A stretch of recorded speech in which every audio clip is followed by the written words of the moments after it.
Hello everyone, welcome to English classes by Sonia Dhawan, and today I am here to teach you the chapter The Third Level by Jack Finney from the book Vistas, that is your supplementary reader. Before I begin with the line by line explanation of the chapter, I would like to tell you the theme of the chapter, and there are a few points I have mentioned here. This chapter signifies an escape from the modern world that is full of insecurity, war, fear, and worry, etc. So, we all are worried due to these factors. People are worried in this modern world of insecurity, war, fear, and worry. And escape here means people sometimes want to run away, leaving all these worries behind. It explores the science fiction style of time and space. It also tells us about time and space. In this chapter, we will see that there is third level, and in that third level, when we go, there is a person named Charlie. He wants to go to Galesburg, Illinois, because that place is very nice, beautiful, and peace is there. So to realize, to feel that peace, the feeling of that peace, he wants to go there. In this chapter we'll come to know, and the name of that fellow is Charlie. Third point is, it mingles imagination with reality in the most futuristic projection. Actually, there are two levels at the Grand Central Station, and Charlie, he goes to the third level that does not exist, but according to Charlie, it is there and he has experienced that. Last point is, Charlie wishes to be transported to the third level. Why? The world of 1894, which was supposed to be much happier and quieter place. Because of these reasons, because this is the happier and quieter place, that is why Charlie wants to go there. So before beginning with the chapter, this is something about the author Jack Finney. Jack Finney was an American author. His best known works are science fiction and thrillers, including The Body Snatchers and Time and Again. The former was the basis for the 1956 film Invasion of the Body Snatchers and its remakes. Now this is the chapter, and this is the first page of the chapter, the third level. I'll read and I'll explain you line by line. The presidents of the New York Central and the New York, New Haven and Hartford railroads will swear on a stack of timetables that there are only two.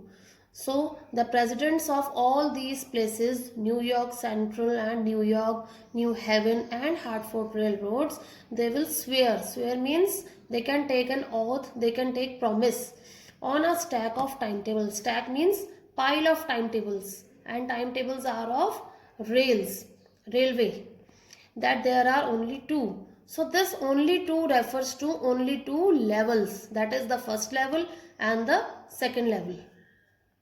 But I say there are three, but according, I here refers to Charlie, and according to Charlie there are three levels, because I have been on the third level of the Grand Central Station. Charlie is saying because I have been there on the third level, that is why he says there are not only two, there are three levels. Yes, I have taken the obvious step, and after visiting that place or experiencing that place, he has taken the obvious step. Obvious means clear and evident step. I talked to a psychiatrist friend of mine, among others. One of his friend was a psychiatrist, and he consulted him, and he told him that people say that there are two levels, but I have experienced the third level also. I told him about the third level at Grand Central Station, and he said it was a waking dream wish fulfilled. When the person Charlie, the narrator told his friend, psychiatrist friend, that he has experienced the third level also, then what was the reply of the psychiatrist friend? He said that one of your waking dream wishes fulfilled. He said I was unhappy, and the psychiatrist also told him that he was unhappy.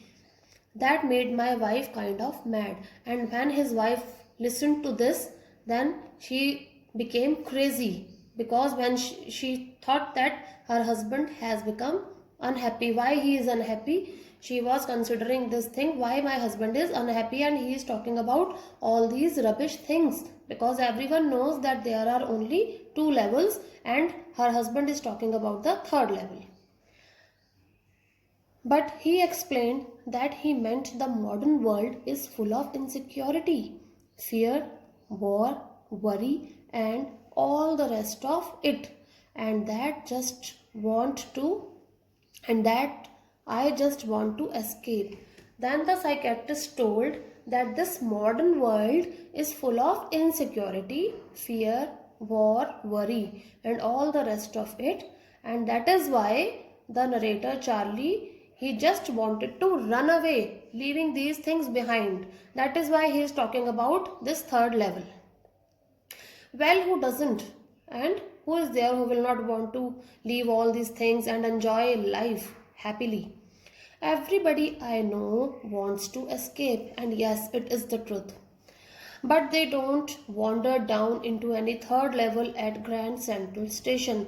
Everyone wants to escape, but nobody else, Charlie, reaches the 3rd level for that escape at the Grand Central Station. But that is the reason, he said, and my friends all agreed. But then the psychiatrist said, no, this is the reason only, that you are unhappy and you wanted to run away from all this insecurity, war, worry, etc. And all Charlie's friends, they agreed with the psychiatrist friend.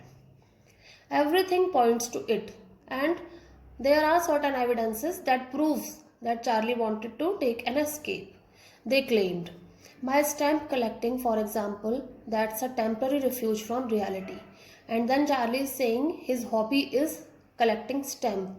This hobby of collecting stamp is also called philately. Philately means the hobby of collecting stamps. And the narrator is trying to say that my stamp collecting, for example, that is a temporary refuge from reality. The psychiatrist and the other friends, they are saying because he is habitual of collecting stamps, that hobby also is a temporary refuge from reality. Refuge means escape, run away from reality. Well, maybe, but my grandfather didn't need any refuge from reality. हो सकता है कि Charlie के साथ ऐसा हुआ हो, because in the modern world there is fear and insecurity, but Charlie is saying but my grandfather didn't need any refuge. उसके ग्रैंडफादर को कोई ज़रूरत नहीं थी रिफ्यूज की from reality. Things were pretty nice because during his days things were pretty nice. There was no worry of war and there was no security. And peaceful in his days. Things were nice and peaceful in his day. His here refers to the time of grandfather. From all are here. And he started my collection. And his grandfather was also fond of collecting stamps. It is a nice collection too. 4 blocks of 4 of practically every US issue, first day covers and so on. So here blocks of 4 of practically every US issue. Children, you can see this stamp. This is a block of 4. 1, 2, 3, 4. So this line refers to this blocks of 4 of practically every US issue, first day covers. So what is first day cover? Whenever any new stamp is issued by any country, so at that time the person who have the hobby of collecting stamp, they go to the post office, they purchase stamps and they take an envelope, paste that stamp on the envelope, write their own address, put one blank page in the envelope and post that or mail that to their own address. That is just a proof, and date and everything is mentioned, so people, they come to know on which date which stamp was issued. So that is first day covers. President Roosevelt collected stamps too, you know. So this is Charlie is saying President Roosevelt was also fond of collecting stamps. Anyway, here is what happened at Grand Central. Now Charlie is trying to describe us what happened that night at the Grand Central Station. One night last summer, I worked late in the office. I was in a hurry. Charlie was in the office and he was late last summer and he was in a hurry to get uptown to my apartment. Uptown means the place that is far away from center. His apartment was far away from the center place. So I decided to take the subway from Grand Central because it is faster than the bus. So why did he try to take subway? Because it was faster than the bus. He was thinking that he can be stuck in the jam if he goes by a bus. So he wanted to take subway. Subway is underground trains. The trains run underground. Now I don't know why this should have happened to me. Charlie is saying, I do not know why this thing happened to me only. I am just an ordinary guy named Charlie. Now he tells my name is Charlie and he is just 31 years old. And I was wearing a tan gabardine suit. Tan refers to yellowish brown color. Gabardine is a cloth, suit and a straw hat with a fancy band, that is a decorative strip. This is the description of Charlie when he went to the Grand Central Station. I passed a dozen men who looked just like me. He passed around dozen men who looked just like Charlie. And I wasn't trying to escape from anything. I just wanted to get home to Lisa, my wife. He was not trying to run away from anything at all. He just wanted to go as immediately as possible to his wife Louisa at home. I turned into Grand Central from Vanderbilt Avenue and went down the steps to the first level. Then Charlie turned into the Grand Central from Vanderbilt Avenue and he went down the steps to the first level. वो first level तक पहुंचा, where you take trains like the 20th century. So from the first level, trains like 20th century could be taken by the passengers. This is the name of the train, 20th century. This is from the first level. Then I walked down another flight. Flight here refers to steps downwards on the staircase to the second level. This is the second level where the suburban trains leave from. So from the second level, the passengers can take trains that leads to suburban areas. Ducked into an arched doorway heading for the subway. Ducked means moving quickly. Arched, arch, this is the shape. Doorway heading for the subway and got lost. That is easy to do. Charlie, when he was walking, he got lost and he is saying that is easy to do. I have been in and out of Grand Central hundreds of times, but I am always bumping into new doorways and stairs and corridors. He is saying so many times, hundreds of times I have been at the Grand Central Station, and each time I think that I have been bumping into new doorways, new stairs and new corridors. Once I got into a tunnel about a mile long. Now he is giving us instances, examples, that where does he get lost. Once I got into a tunnel, this is the first example, about a mile long. This is the length of the tunnel he is telling. He is just telling us what happened to him. And came out in the lobby of the Roosevelt Hotel. So he is saying once when I went, I got into a tunnel. It was a mile long, and when that tunnel finished, he found himself in the lobby of the Roosevelt Hotel. And another example he is giving us.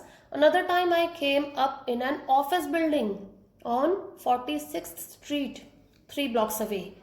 This is the second example. This is the first example. Sometimes I think Grand Central is growing like a tree. जैसे एक tree बड़ा होता जाता है, उसकी branches बढ़ती हैं, उसकी रूट्स बढ़ती हैं. Similarly, he is giving us example, growing like a tree. Here the poetic device simile is used by the author. Pushing out new corridors and staircases like roots. There is probably a long tunnel that nobody knows. Now he is assuming that maybe there is a long tunnel that nobody knows about, feeling its way under the city right now, on its way to Times Square. This is the place name, location, and maybe another to Central Park. This is also the location. And maybe because for so many people through the years, Grand Central has been an exit, a way of escape. Maybe that's how the tunnel I got into. And then Charlie says that for so many years, Grand Central has been an exit, a way of escape. And now he is saying that's how the tunnel I got into. He is thinking that again he is into a tunnel. But I never told my psychiatrist friend about that idea. He did not tell his psychiatrist friend about this idea. The corridor I was in began angling left and slanting downward. This is the pathway where he was walking and he is giving us the description. The corridor I was in began angling left and slanting downward and I thought that was wrong. But I kept on walking. उसको लग रहा था कि maybe ये गलत है, but he kept on walking. All I could hear was the empty sound of my own footsteps and I didn't pass a soul.